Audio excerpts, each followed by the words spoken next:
Wallahi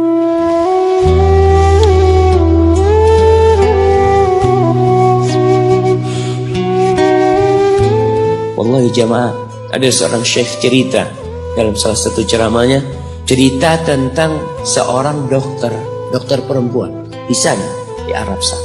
Ada seorang anak lelaki bawa ibunya masuk ke dokter ini, subhanallah. Ibunya ini gila, anak-anak muda belum nikah, dia bawa ibu. Nanti ibunya tersenyum sendiri, ketawa sendiri, masuk ke ruang dokter itu, mejanya dokter diputerin sama ibunya. Anaknya minta maaf, ya dok, kata dia, sekali-kali nanti ngeliat di televisi dokter itu ada gambarnya Ka'bah. Ibunya ngomong, nak kau bukan nak ngomong, kamu bohong mat kau bohong sama ibu, katanya mau dibawa umroh ibu, kata dia. Nanti diludahin anaknya, digigit anaknya, nanti kerudungnya ibunya terbuka dipasangin lagi. Itu dokter tanya sama anaknya, sama ibu anak, sejak kapan dia seperti ini? Sejak lahir. Loh, terus gimana engkau bisa lahir? Iya, sama kakek anak, ibu anak dinikahkan, tapi 10 bulan cerai. Karena seperti ini Pak, anak lahir dari rahim ibu. Dan seperti ini kata dia, engkau berbakti sama dia, kata dia. Dia kan nggak kenal sama engkau, iya dia nggak tahu sama anak, tapi Allah tahu kalau dia ibu anak. Allah tahu kalau dia ibu anak harus berbakti. Ditanya, ibumu sakit apa? Anak ibu kena gula, katanya. Setelah dikasih resep, pasiennya keluar, ditutup pintunya. Dokter ini nangis. Dia mengatakan, ana sering dengar ceramah tentang birrul walidain. Ana sering mendengarkan tausiah ustaz tentang berbakti kepada orang tua, tapi ana baru sekarang melihat kebaktian seorang anak sama tuanya. Ibunya gila, dia tetap berbakti. Dan dia mengatakan, iya ibu anak nggak tahu sama anak, tapi Allah tahu kalau dia ibu anak. Dan yang ngasih wasiat supaya kita berbakti sama orang tua itu Allah, jemaah. Apapun yang dilakukan orang tua kita, apalagi ibu. Allah katakan, hamalathu ummuhu kurha wa wada'athu kurha. Ibu kita, hamil kita itu dalam kondisi yang sulit. Ada ibu yang harus bed rest demi anak yang lahir. Demi kita lahir, ibu kita itu bed rest. Capek dikit keluar darah.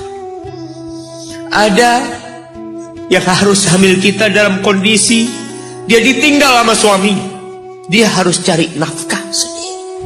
Ada yang harus muntah-muntah demi kita. Lalu kita berdiri buat ibu kita, capek. Diceritakan seorang, ya kita semua tahu ceritanya, tentang 3 orang yang masuk ke dalam gua. Kemudian gua itu tertutup dengan batu yang menggelinding. Lalu mereka bertawasul dengan amal soleh mereka. Salah satunya yang mengatakan, ya Rabbi, Allahumma, ya Allah, aku punya 2 orang tua. Aku punya 2 orang yang aku senantiasa memberikan susu kepada keduanya sebelum keluarga yang lain minum susu.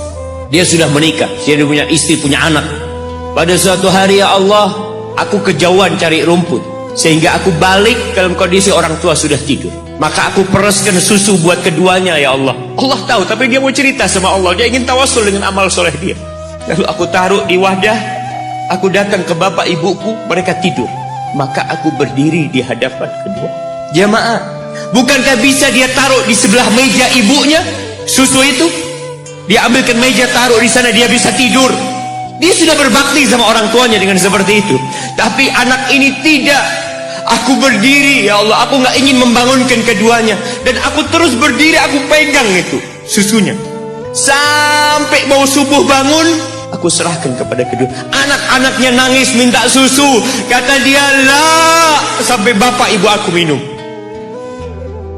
Kita kadang-kala sudah menikah lebih peduli sama istri kita, lebih peduli sama anak-anak kita. Nggak ada hadis yang mengatakan anak itu pintu surga, jemaah. Yang ada itu orang tua pintu surga. Kita peduli sama anak-anak kita. Beli oleh-oleh buat istrinya. Ditelepon istrinya mau apa, kepingin apa. Pernahkah engkau telepon ibumu? Tanya, Umi kepingin apa, Umi? Anak lagi dalam perjalanan, Umi. Jemaah, itu anak, Masya Allah. Dia berdiri. Kenapa dia kuat jemaah? Karena dia tahu Allah yang nyuruh dia berbakti.